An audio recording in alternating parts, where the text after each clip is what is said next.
이사야 41장 18절 35장 6절. 내가 헐벗은 산에 강을 내며 골짜기 가운데에 샘이 나게 하며 광야가 못이 되게 하며 마른 땅이 샘 근원이 되게 할 것이며 그때에 저는 자는 사슴같이 뛸 것이며 말 못하는 자의 혀는 노래하리니 이는 광야에서 물이 솟겠고 사막에서 시내가 흐를 것임이라. 아멘. 자, 구약 성경에는 특히 이사야서에는 이런 구절들이 많이 나옵니다. 아까 우리 찬양했던 사막에 샘이 넘쳐 흐르리라라는 그 복음성가도 이사야 11장을 토대로 만들어진 아름다운 노래입니다. 아마 이런 것은 메마른 땅을 헤매며 살고 물이 없어 목마르 하는 사람들에게는 담비와 같은 그러한 말씀일 겁니다. 이게 이제 이런 노래를 부르게 된 게 그 이전에 사연이 있는 것입니다. 옛날 이스라엘이 이집트를 탈출해 가지고 시내산 광야에서 머물 때 뭐 사람이 안 사는 곳이니까 사람들이 와서 우물을 파쓸 리도 없죠. 근데 생소한 땅에 온 이스라엘이 뭐 그런 물길 찾는 것도 불가능하고요. 그때 사람들이 목말라서 모세를 마구마구 원망하니까 하나님이 모세에게 반석에 내가 준 지팡이 그걸 가지고 쳐라, 그런 물이 솟아난다 했습니다. 이런 게 2번이나 있었습니다. 처음과 끝에 한 번씩 그렇게 있었던데요.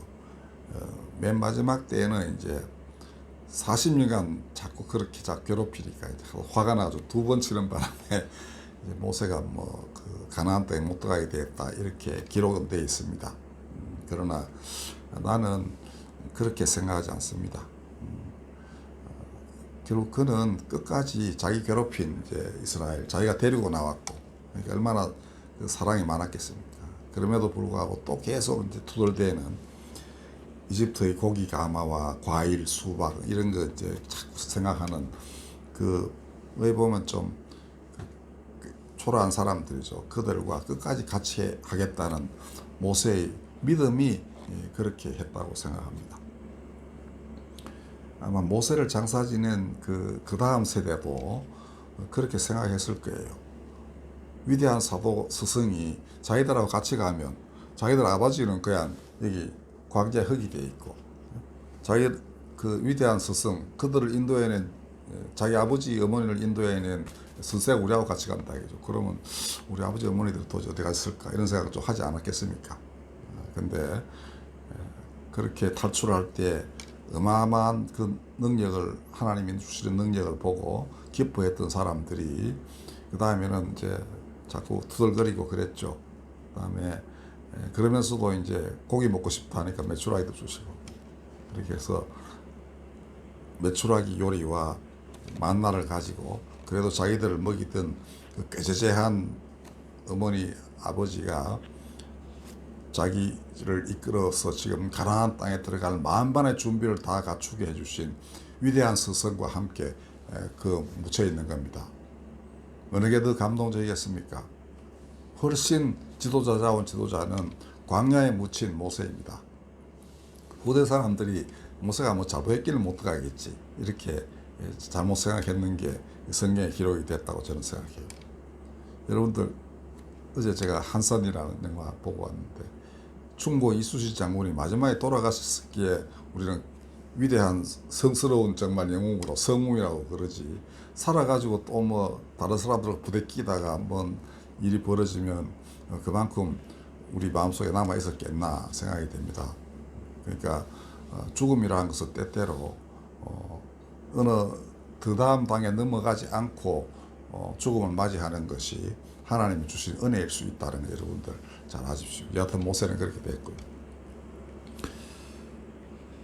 그 외에도 이스라엘이 이제 힘들 때마다 하나님이 선지자들을 보내가지고 말씀으로 그들을 새롭게 하셨죠. 그러니까 그 이전 이제 아합 왕 시절에 엘리야, 그다음에 그 이제 바로 밑에 제자인 엘리사 이런 사람들이 그때 가뭄이 막 3년씩 들어가지고 힘들었대. 그 자연적인 가뭄뿐 아니라 말씀도 가물었던 겁니다. 아무도 하나님이 누구이신지 가르쳐 주는 사람도 없고 하나님 말씀을 선포하는 사람도 없을 때 엘리야와 엘리사 같은 사람이 가뭄의 단비처럼 사막의 샘처럼 솟아올라 가지고 능력을 행사하고 하나님 말씀을 선포하고 그렇게 해서 정말 악한 자들이 문둘 바를 모르게 하는 그런 일을 하나님이 행하셨습니다. 이런 것들이 다 이런 이제 나중에 어느 선지자가 갑자기 하늘로부터 이런 그 음성을 들어가지고 막 기록한 것 아닙니다. 이들은 옛날에 하나님이 어떻게 우리 조상들에게 함께 하셨는지를 보고서 이런 찬양을 하는 겁니다. 그리고 지금 자신들도 바로 그 자리에서 하나님의 감동이 밀려오는 것을 느끼고서 이렇게 기도할 수 있는 거예요. 이들은 실제로 그랬습니다. 헐벗은 산에 내가 헐벗은 산과 같았다. 내가 아무것도 없는 물이 흐르지 않는 골짜기 같은 데 있다. 그러나 하나님이 거기에 물이 흐르게 하고 거기서 샘이 솟아나게 하신다. 이게 고통 가운데 있던 이스라엘의 선지자들이 경험한 하나님이었습니다. 그러니까 현실에서 물을 얻는 것도 있고요. 그 다음에 그 하나님 말씀 진리가 어디 사라진 때 갑자기 진리의 말씀을 선포하는 사람들이 일어나고 하는 것, 이게 마른 땅의 샘물이었습니다. 그래서 이런 노래가 사람들은 그 다음에는 이게 그냥 그 광야의 샘이 솟는 걸로 생각하지 않고 이 황량한 땅에 홀로 버려진 나에게 하나님이 말씀의 샘물을 틀어가지고 나를 기르시는구나 이렇게 느끼게 되는 것입니다. 자, 예수님 때도 마찬가지였습니다. 우리 저 유명한 사마리아 우물가의 여인하고 예수님이 대화를 나누실 때 이런저런 얘기를 이제 처음 나누시는데 물 한 잔 달라 이렇게 말을 걸으셔가지고 여인이 이제 물을 떠다 드리면서 얘기가 계속이 됐겠죠. 왜 유대인 남자가 내한테 물 달라 합니까? 이러고 횡 가버렸다면 대화가 안 됐을 겁니다. 그런데 여인은 아마 물을 드리고서 이런저런 이제 눈빛으로 뭔가 말을 하려 했겠죠. 그때 예수님이 내가 주는 물을 마시면 영생하도록 솟아나는 샘물이 된다. 너 안에서. 이렇게 했습니다. 그러니까 맨날 내한테 와서 물 달라고 할 필요가 없다. 네 안에서 이미 영생하도록 솟아나는 샘물이 나기 때문이다. 그러니까 내가 주는 샘물을 마셔라 이겁니다. 여인은 실제로 그렇게 됐습니다. 아, 내가 기다리던 메시아가 이분이구나. 왜냐하면은 그는 자기 속마음을 너무나 잘 아십니다. 자기 사정도 다 아세요. 불행한 결혼생활도 아시고 그 다음에 여기도 저기도 가서 예배 드리지 못하는 자기 사정을 잘 아시고 괜찮다 그랬습니다. 하나님은 어디 있든지 간에 영과 진리로 경배하는 사람을 찾으시기 때문에 그거는 사람들이 쳐놓은 장벽일 뿐이고 하나님은 그렇게 사람들이 쳐놓은 장벽 상관없이 바로바로 네가 있는 곳에서 네가 하나님을 찾으면 하나님은 너와 마주하신다. 이렇게 말씀하셨습니다. 이거야말로 정말 사막에 샘이 터지는 겁니다. 메마른 땅에 샘이 터져 올라서 이 여인은 이제 다시는 딴 어떤 말에 귀를 기울일 필요가 없고 사람들이 쳐놓은 그러한 그 차별의 장막 이거 신경 쓸 필요도 전혀 없는 사람으로 확 바뀌어 버렸습니다. 자, 이것이 영생하도록 솟아나는 샘물이라는 겁니다. 이 사람은 이제 다시는 죽을 일이 없는 겁니다. 하나님 안에서 사니까. 이게 영생인 것입니다. 그러니까 광야의 샘물은 바로 그런 일을 하는 것입니다. 그래서 우리는 그걸 거룩한 샘물, 성스러운 샘물이라고 말할 수 있습니다. 이 예수님이 마지막 때에 이제 어떤 일이 벌어지는지를 노아와 롯의 때를 가지고서 설명하신 적이 있습니다. 누가복음 17장인데요. 거기 보면은 두 개를 다 결합을 시키면 이런 겁니다. 사람들이 먹고 마시고 장가 들고 시집간다. 그 다음에 팔고 심는다. 그러니까 뭐 이제 물건 거래하고 그 다음에 농사도 짓고 이렇게 하는 것이죠. 그 다음에 집을 짓는다. 네, 거기만 신경 쓰지 하나님이 어떻게 사람들을 인도하시는지에 대해서 하나님을 차지를 하지 않는다는 겁니다. 그러나 그때에 그런 때에 인자가 불현듯 임하여서 그 세상에 어떤 일이 벌어지는데 그게 바로 이제 하나는 올라가고 하나는 그냥 남아있는, 하나는 데려감을 당하고 하나는 남아있는 그런 일이다라는 거예요. 사람이 둘로 갈라진다는 것이죠. 하나는 영생으로, 하나는 이제 영벌로 이렇게 우리가 흔히 알고 있는 심판이 이루어진다라는 것입니다.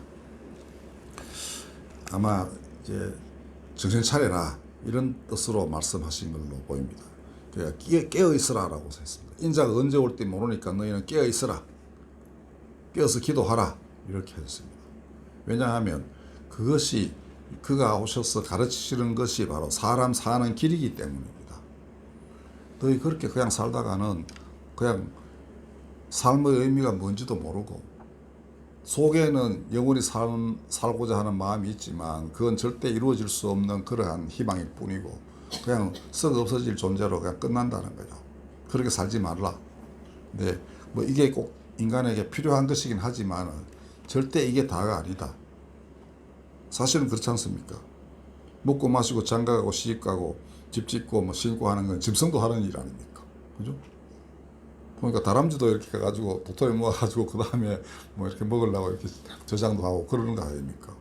이게나 그게나 뭐 대동소이합니다. 그러나 사람은 하나님을 경배하면서 이 땅에서 하나님 대신하여 만물을 다스릴 그런 존재로 지음을 받은 겁니다. 근데 여기만 이렇게 이런 식으로만 살면 어떻게 하나님의 뜻이 이루어지겠습니까?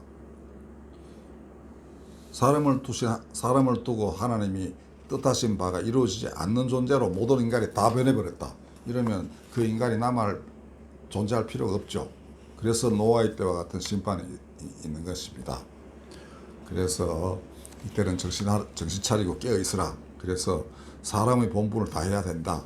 이런 말씀으로 이해해야 됩니다. 그러면 무엇이겠습니까? 이 마지막 때에도 사막에서 샘물은 터진다. 메마른 땅에 샘물은 솟아난다는 것을 너희가 명심해라. 사람들이 하나님이 어디 있어? 하나님 말씀이 어디 있어? 뭐 아무것도 없잖아. 성령이 있다 한들 뭐 도대체 그걸 실현하는 사람이 누가 있어? 내가 보니까 뭐 말씀은 옳은 것 같지만 내가 굳이 따라서 해야 할 필요가 없다. 나는 내 앞에 있는 이런 것들을 즐기면서 또 혹은 내가 해야 할 의무, 뭐 애 기르고 뭐 이런 거 이것만 하면 되지 굳이 이런 일을 할 필요가 뭐 있겠느냐.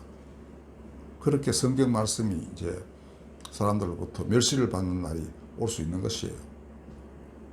그래서 예수님이 말씀하시기를 끝날에는 불법이 성하여 많은 사람의 사랑에 식어질 것이다 이렇게 하셨습니다. 그러니까 자기하고 자기 주변에 가까운 사람만 사랑하지 남은 신경 끈다는 거 이게 말세의 징조다라는 것입니다.